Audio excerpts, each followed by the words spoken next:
एक fashion brand जिसकी कोई वेबसाइट नहीं, ऑनलाइन सेल नहीं करती, फिर भी 4 साल में उसका स्टॉक प्राइस 1200% बढ़े। इम्पॉसिबल लग रहा है ना, लेकिन ज़ूडियो ने एग्जैक्टली यही किया। पर सवाल है कैसे? आज के इस वीडियो में इसका पूरा ब्रेकडाउन देखें। एक ब्रांड जिसने मार्केटिंग के सारे ट्रेडिशनल रूल्स तोड़ दिए कि कैसे एक ब्रांड बिना ऑनलाइन प्रेजेंस के भी डोमिनेट कर सकता है। आप अपने बिजनेस में क्या अप्लाई कर सकते हैं? तो चलिए शुरू करते हैं।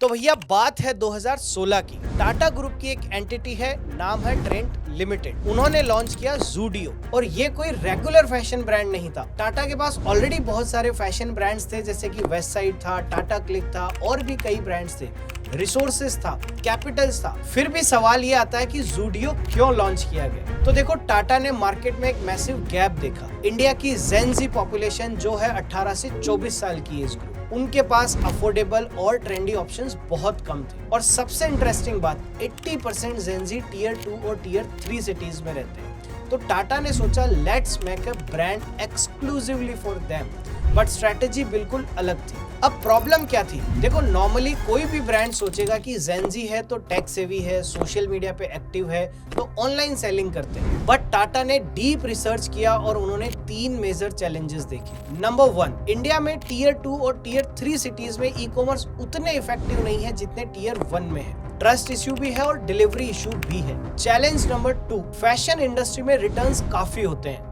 कई बारी तो 40% तक होते हैं। अब इमेजिन करो 100 ऑर्डर्स आ रहे हैं और उनमें से 40 वापस आ रहे हैं, तो प्रॉफिट कहां से बनेगा? चैलेंज नंबर 3, जेन ज़ी चाहता है कि ट्रेंडी कपड़े मिले, लेकिन उनकी परचेस पावर लिमिटेड है। Most gen Z earner make less than 6,000 rupees per month, और जो जेन ज़ी पैसा कमाते हैं या फिर उनके पास पॉकेट मनी भी होती है, वो भी 6,000 पर महीने से कम होती है। तो कोई भी ऐसा ब्रांड जो प्रीमियम प्राइसिंग चार्ज कर रहा है वो काम नहीं करेगा। तो चैलेंज बड़ा क्लियर था, अफोर्डेबल प्रोडक्ट चाहिए, फिजिकल प्रेजेंस होनी चाहिए, और टारगेट टियर 2 टियर 3 सिटीज होनी चाहिए। अब सवाल ये आता है कि इसको एग्जीक्यूट कैसे करें, और वहीं पे ज़ूडियो ने जीनियस स्ट्रेटजीज लगाई। तो अब बात करते हैं कि ज़ूडियो ने किया क्या। उन्होंने एक 4 स्टेप स्ट्रेटजीज फॉलो करी जो एब्सोल्युटली ब्रिलियंट थी। तो चलिए एक एक करके स्ट्रेटजीज देखते हैं। स्ट्रेटजी नंबर 1, ज़ूडियो ने सिर्फ और सिर्फ फिजिकल स्टोर्स पे ही फोकस किया, कोई ऑनलाइन सेलिंग नहीं करी। बिल्कुल आपने सही सुना, 2024 में ज़ूडियो का कोई ई कॉमर्स वेबसाइट नहीं था। क्यों?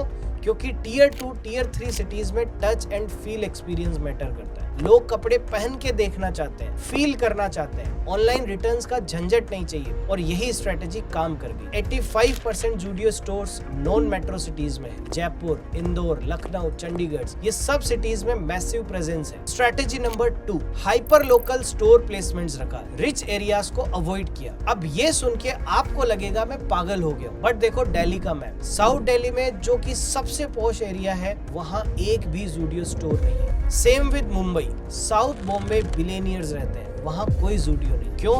क्योंकि ज़ूडियो का टारगेट कस्टमर्स मिडिल क्लास और बजट कॉन्शियस लोग थे। अगर किसी एरिया में सब अमीर हैं और उन्हें बजट ब्रांड्स की जरूरत नहीं है, तो वहाँ स्टोर खोलने का क्या फायदा? मोस्ट ब्रांड्स ये गलती करते हैं, they try to be everywhere, but Zudio ने फोकस किया सिर्फ अपनी आइडियल कस्टमर्स पे, और यही क्लियरिटी उन्हें आगे ले गई। Strategy number 3, innocent pricing. उन्होंने अफोर्डेबिलिटी को ही अपना यूएसपी बना दिया। अब थोड़ा सा प्राइसिंग के बारे में देखते हैं। टी शर्ट्स 200 रुपए से मिलना चालू हो जाती है, जीन्स 700 रुपए से मिल जाती है, शूज 500 रुपए से मिल जाते हैं।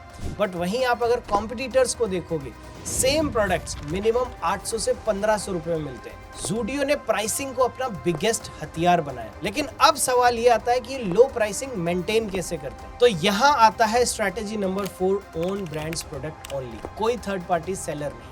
ज़ूडियो ने शॉपर स्टॉप्स या रिलायंस ट्रेंड की तरह दूसरे ब्रांड को सेल नहीं किया, जबकि उन्होंने खुद के प्रोडक्ट्स बनाए और इसी का उनको फायदा हुआ। नंबर 1, पूरा का पूरा क्वालिटी पे कंट्रोल था और प्राइसिंग पे भी कंट्रोल था। हायर प्रॉफिट मार्जिन थे क्योंकि मिडिल में नहीं था। और number 3, strong brand identity build हुई क्योंकि प्रोडक्ट खुद का था। तो बेसिकली ज़ूडियो ने एंटायर वैल्यू चेन कंट्रोल किया, डिजाइन से लेकर रिटेल तक, और जेन ज़ी को यही अप्रोच बहुत पसंद आया क्योंकि उन्हें एक क्लियर ब्रांड मिला जिसपे वो ट्रस्ट कर सकते हैं। तो अब बात करते हैं रिजल्ट्स की। नंबर देखोगे तो बिलीव नहीं कर पाओगे। रिजल्ट नंबर 1, ट्रेंड्स लिमिटेड का स्टॉक प्राइस जो जूडियो की पेरेंट कंपनी है 4 साल में 1200% बढ़ गया। मतलब अगर आपने 2020 में 1 लाख इन्वेस्ट किए होते तो आज वो 12 लाख रुपए हो गए। Result number 2, store expansion. आज जूडियो के 700 प्लस स्टोर्स है अक्रॉस इंडिया और ये सब फिजिकल स्टोर्स है, कोई ऑनलाइन प्रेजेंस नहीं।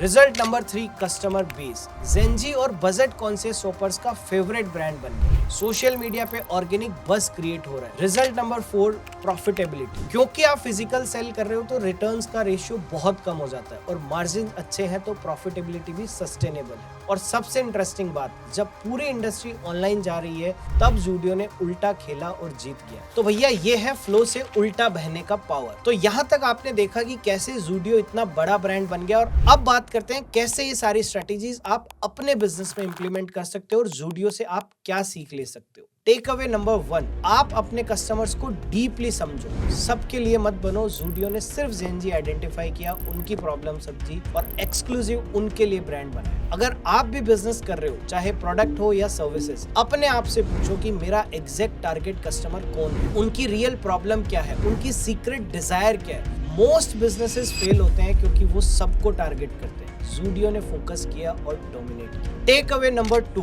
आंखें बंद करके जो चल रहा है सिर्फ उसी को फॉलो मत करो, अपनी स्ट्रेटजीज बनाओ। 2016 में जब सब ऑनलाइन जा रहे थे, जूडियो ने फिजिकल स्टोर चूज की। सोचने में बड़ा पागलपन वाली बात है, बट वो मार्केट को समझते थे और इसी से उन्होंने अपनी स्ट्रेटजीज बनाई। सीखने वाली बात यह कि इंडस्ट्री ट्रेंड्स इंपॉर्टेंट है, बट अंधे तीर लगाओगे तो धोखा खा जाओगे। अपने कस्टमर्स के बिहेवियर को समझो और उसके अकॉर्डिंग आप अपनी स्ट्रेटजीज बनाओ। Take away number 4, control your value chain. Zudio ने थर्ड पार्टी ब्रांड्स नहीं रखे, अपना प्रोडक्ट बनाया। इससे कंट्रोल मिला, मार्जिन मिले और ब्रांड आइडेंटिटी मिली। कोशिश करो मैक्सिमम कंट्रोल आपके हाथ में रहे, चाहे फिर वो सप्लायर हो या फिर कस्टमर। तो ये थे 4 मेजर टेक अवे। अगर आप इन्हें अप्लाई करोगे, चाहे आप ई कॉमर्स कर रहे हो या सर्विस इंडस्ट्री में हो या प्रोडक्ट बेच रहे हो या रिटेल कर रहे हो, गारंटी है कि रिजल्ट्स आपको दिखेंगे ही दिखेंगे। तो भैया अगर आपको ये जूडियो केस स्टडी हेल्पफुल लगी और आपने कुछ नया सीखा तो वीडियो को लाइक करो और हाँ, चैनल को सब्सक्राइब करना मत भूलना, क्योंकि मैं हर वीक ऐसे ही मार्केटिंग और बिजनेसेस की केस स्टडी लेके आने वाला हूँ। इंडियन ब्रांड्स पे फोकस रहेगा ताकि आप रियल एग्जांपल से सीख सको। तो भैया कमेंट बॉक्स में जरूर बताना आपके हिसाब से जूडियो की सबसे स्मार्ट स्ट्रेटेजी कौन सी थी